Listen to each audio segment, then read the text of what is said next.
We had 16 teams and now we are left with 8. For most people, this is where the competition really begins. Well, I do go by the name of Oscar.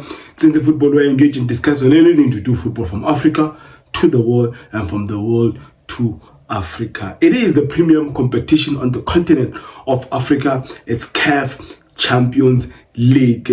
We are now left with 8 clubs going into the quarter-finals. I'm not sure where the draw will be taking place.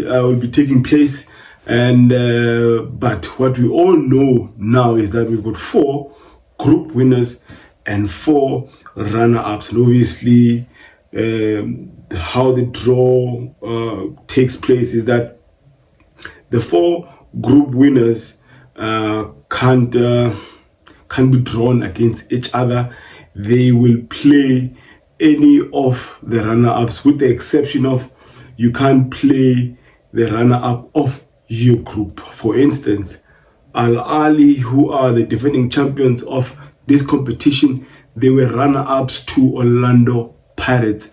Therefore, on the draw, they then cannot be drawn against an Orlando Pirates. So the only group winners that can be matched against an Al Ahly is Al Hilal, who were group winners, Esperance de Tunis of Tunisia, and who's the other one?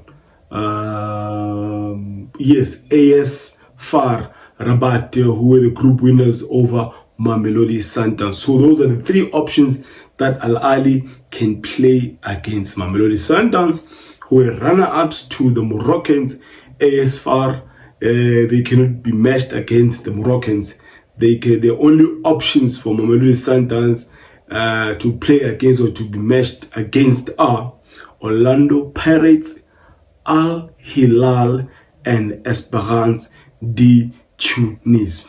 Clearly, the North Africans are favorites yet again to win this competition or even to reach the finals. You cannot blame anyone who would think such. The history says that North Africans have dominated this competition. There is just a way of playing CAF Champions League, and the North Africans just know how to do it.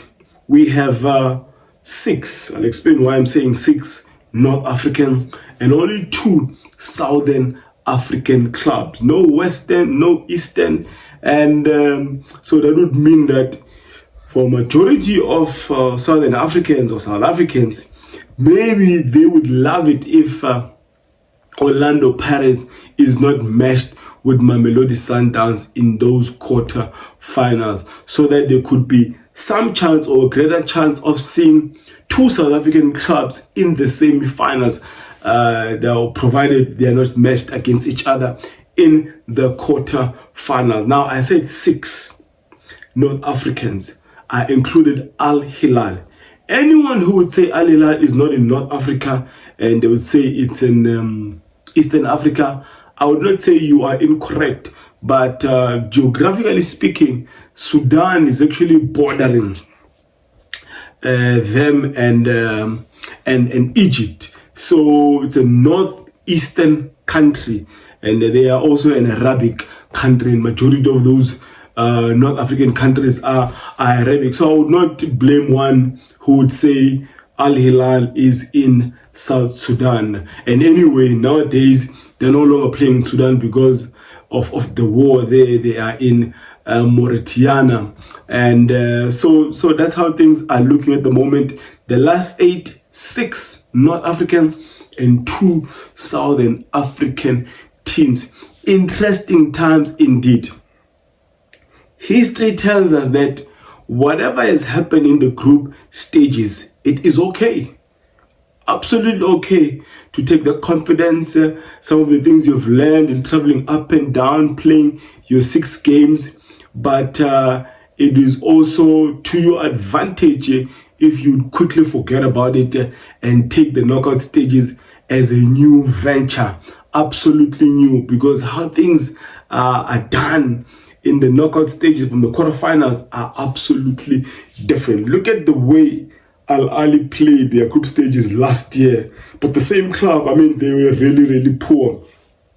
But they went on to get to the finals and eventually winning the finals. So there's just a different way of playing CAF Champions League in on the continent. Absolutely different. Now, with the 4 groups we had, the 3 teams that had the most goals are the Egyptian teams, which are Pyramids FC and Al Ahly. They both scored 14 goals in those 6 games. The third team was Esperance, who scored 12 goals. But the teams who had the best defensive record, only conceding 3 after those 6 games, Esperance de Tunis of Tunisia, and you also had Pyramids who conceded 4, Orlando Pirates also conceding 4, ASFR in the group of Mamelodi Sundowns also conceded 4. So those are some of the things to consider when you're going into the knockout stages. Where and how do they concede those goals? Because I mean, from now onwards, you need to study every little detail, because it's going to be important when you get to the knockout stages. How do you leverage and work on your strengths and work against the weaknesses of the team you will be facing? Now, obviously, there's no chance of a Mamelodi Sundowns versus Al Ahly in the quarterfinals. Both teams have finished in number 2, and so that just means that the Masandawana were hoping that maybe Al Ahly would win the group, and then Mamelodi Sundowns finished second, and they will probably meet in the quarterfinals.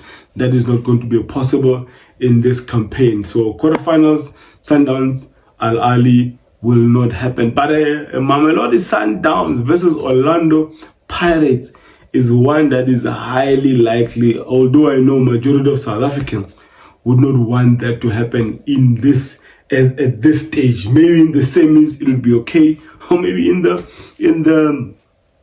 finals. Obviously, I'm emphasizing that how the competition is played from the knockout stages is completely different. But I also think it's important that I mention that there is an advantage from the quarterfinals to the finals, in that there will now be a usage of VAR. I think an element that the officials and CAF body should really look into is obviously the employment by North Africans of the dark arts of football is in another level, absolutely exaggerated. How these guys, break the momentum of the team they playing against by wasting time, by not helping the visiting team, by instructing the ball boys not to give back the ball to, especially if the visiting team is trailing, playing against North Africans. I'm not even ashamed to emphasize that it's majority North Africans who are doing this. Your Tunisians, your Algerians, and your Egyptians. And in the last 8, we've got all of those teams there. There's Egyptians, there's Algerians, and there's a Tunisian team. But you don't get a lot of these stunts with the Southern African teams. They're probably starting to do it because of the treatment they've had against the North Africans when they are visiting up there. So the referees, the officials really need to zoom into this, and you even have to look at how intentional and deliberate they are in terms of at what time of the match they start doing these things. When it's towards the last 10 minutes of the game, they'll start one bench will start fighting the other coach to frustrate the coach, so that the message between their coach and his players is distorted. So there's a whole lot of these dark arts that you need to look at, because a break of momentum, disturbs everything for the team that's trailing, wanting to get a goal, the faking of injuries. All of these things must be looked at by officials so that at the end, sufficient minutes are added on the clock. Because if you're gonna writing down the minutes anytime these guys are starting all these stunts, when you put it down, they should actually do it exactly how Qatar World Cup did it. I mean, some of the minutes were added there were exactly the amount of time wasted during the game. So these are some of the stuff that the CAF need to look at. CAF also needs to protect their officials. Look at how and I'm not trying to be funny or anything, but look at how North Africans generally speak to officials. I mean, they're not even speaking to them. Some of them, they are barking and spitting on these officials. So they really need to stamp their authority, give cautions to these guys, because they do it once, twice, 3 times. They're not cautioned. Even if they're doing it for the first time, they need to be shown yellow cards or even removed from the pitch by red carding them, because it is not a good advertisement of African football, because it only happens here. It really only happens on this continent, where they talk to officials anyhow as they like. Intimidation of even the fourth official, intimidation of even when the referee has called it off so that he can go check the VAR box. So all of these things, they need to be taken into account. CAF needs to put the foot down on it. Caution, add minutes and sufficient minutes equated to how much they've been wasting time, because it is going to happen. It is a guarantee. 2 Egyptian clubs, 1 Tunisian, 1 Sudanese, 1 Moroccan, and 1 Algerian, with only 2 South African clubs in the last 8. I'm really excited in how things are going to be unfolding.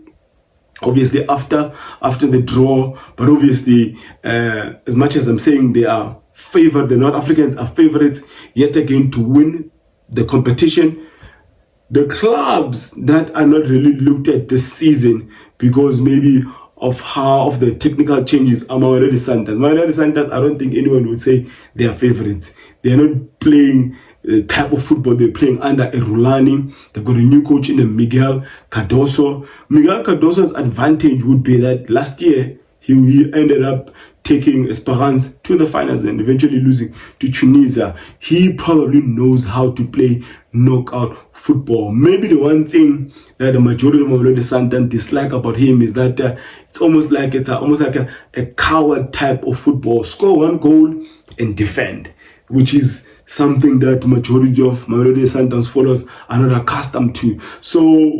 But he's probably one coach that can actually take Mamelodi Sundowns to the final by playing that type of football. You look at an Orlando Pirates. Orlando Pirates is exciting. They're scoring. I mean, they are third man runs, running off the ball, running into spaces. They've got some brilliant attacking forward. They've got good midfielders in your Makawola, your Mbata, your Dlamini. You've got good fullbacks in Van Rooyen, in your Hotto, Marcos just come back. So, and they've got a good goalkeeper, but they don't have the size and the height. Maybe that's going to be an area where they'll be challenged most in the last 8, obviously depending who they'll be matched against. I'm really excited about this one, and one can never shy away from the fact that Esperance will be there. And I mean, they've only considered 3 goals in 6 group games, so they still have their Brazilian Sase, and then you still have Pyramids. They've also made it to the last 8. They are free scoring, but not as intimidating as an Al Ahly. Al Ahly, they've got everything. They still have Al Shahad, Abdul Ali. They have plenty of teeth up front. They've got some good midfielders.